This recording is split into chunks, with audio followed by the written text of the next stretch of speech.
உங்ககிட்ட ஒருத்தர் ரொம்ப அன்பா இருக்காருன்னா அது சந்தோஷப்பட வேண்டிய விஷயம்தான். ஆனா அந்த அன்பு அளவுக்கு அதிகமா இருக்குன்னா நீங்க உஷாராகணும். ஏன்னா இந்த உலகத்துல ஒருத்தரை வீழ்த்துறதுக்கு கோபத்தை விட அன்பு தான் மிகச்சிறந்த ஆயுதமா பயன்படுத்தப்படுது. உங்க முன்னாடி ஒருத்தர் உங்களை புகழ்ந்து தள்ளுறாரு, நீங்க எது செஞ்சாலும் சூப்பர்னு சொல்றாருன்னா அவர் உங்களை ஒரு சைக்கலாஜிக்கல் கேஜுக்குள்ள தள்ள பிளான் பண்றாருன்னு அர்த்தம். அந்த அன்புக்கு நீங்க அடிமையாகிட்டீங்கன்னா அப்புறம் அவர் சொல்றது தான் உங்களுக்கு வேதம். இதுதான் லவ் பாம்பிங்கோட ஆரம்ப புள்ளி. இந்த வீடியோல ஒருத்தர் காட்டுற போலி அன்புக்கு பின்னாடி இருக்கிற அந்த 7 கொடூரமான உண்மைகளை உடைக்க போறோம். இது ஷேடோ சைக்காலஜி தமிழின் ஒரு ரகசிய பாடம். ஒரு மேனிப்புலேட்டர் எப்பவுமே எடுத்த உடனே உங்களை காயப்படுத்த மாட்டான். முதல்ல உங்களை உச்சியில கொண்டு போய் வைப்பான். உங்கள மாதிரி யாருமே இல்ல, நீங்க தான் என் உலகம்னு சொல்லி உங்களை ஒரு இமோஷனல் போதையில தள்ளுவான். இந்த அன்பு எதுக்குன்னா உங்களோட லாஜிக்கல் திங்கிங்கை ஆஃப் பண்றதுக்கு தான். நீங்க அவங்கள முழுசா நம்ப ஆரம்பிச்சதுக்கு அப்புறம் மெதுவா அவங்க வேலையை காட்டுவாங்க. இதுதான் அந்த போலி அன்பின் ஆபத்தான முகம். ஒரு சாவரன் ஆர்கிடெக்ட் இந்த இடத்துல தான் ரொம்ப கவனமா இருப்பான். அவன் மத்தவங்க கொடுக்கிற புகழ்ச்சிய ஒரு சர்க்கரை தடவிய விஷமா தான் பார்ப்பான். ஏன் ஒருத்தர் உங்களுக்கு தேவையில்லாத உதவிகளை செய்யறாருன்னு யோசிச்சிருக்கீங்களா? ஏன்னா மனுஷ மூளைக்கு ஒருத்தர் ஒரு உதவி செஞ்சா அதுக்கு பதிலுக்கு ஏதோ ஒன்று செய்யணும்னு ஒரு கட்டாயம் இருக்கும்.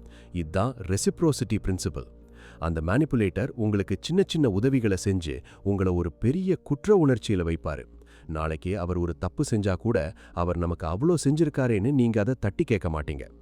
நீங்க ஒரு சாவரினா இருக்கணும்னா யார்கிட்டையும் எந்த உதவியையும் எதிர்பார்க்காதீங்க.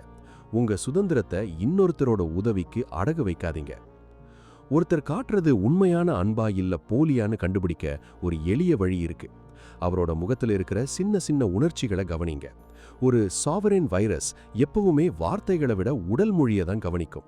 அவர் உங்களை புகழ்ந்து பேசும்போது அவர் கண்கள் சிரிக்கலையா? அவர் உடல் மொழி ஒரு மாதிரி இறுக்கமா இருக்கா? அப்போ அவர் ஒரு பிளான் போட்டு மௌனமா இருக்காருன்னு அர்த்தம். அந்த முகமூடிக்கு பின்னாடி இருக்கிற ரகசியத்தை நீங்க அடையாளம் கண்டுட்டீங்கன்னா அந்த கேம்ல நீங்க தான் வின்னர். உங்க வாழ்க்கையில யாராவது இப்படி அதிகமா அன்பு காட்டுறாங்கன்னா உடனே அவங்க கிட்ட இருந்து விலக வேண்டாம். ஆனா அவங்க கிட்ட இருந்து ஒரு இமோஷனல் டிஸ்டன்ஸை மெயின்டைன் பண்ணுங்க.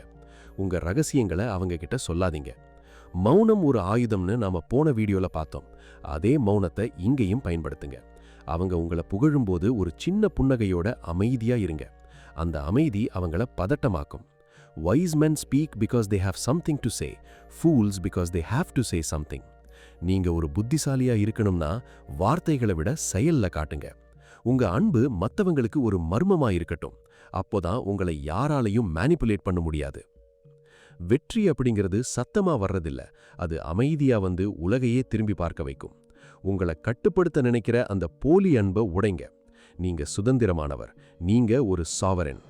உங்க சாம்ராஜ்யம் உங்களுக்காக காத்துட்டு இருக்கு. உங்களை உச்சியில சந்திக்கிறேன். இது ஷேடோ சைக்காலஜி தமிழ்.